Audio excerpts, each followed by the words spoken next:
My name is Sean Swap. I'm the Marketing Director of Blh Detailing. I also assist in all of our detailings as well. This is the 9th annual Animal Shelter Charity Car Show.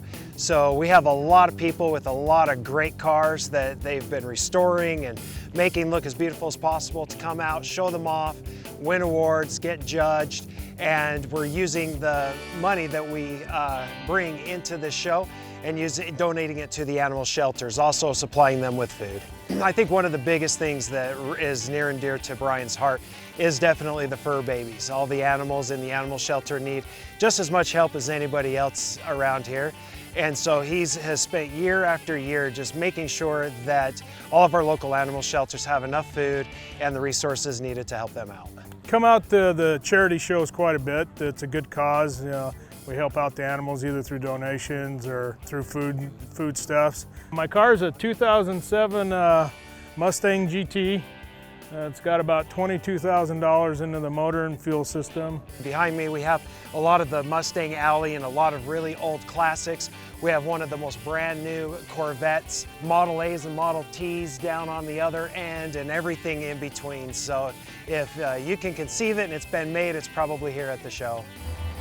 Blh Detailing, we're a very small outfit of an IDA certified detailing specialist. We do professional detailing, everything from interior, exterior. We do engine detailing, paint correction, as well as paintless dent repair. We've done boats, RVs, motorhomes. If it's got wheels, we've probably detailed it. Brian's done my car and my girlfriend's car a couple times.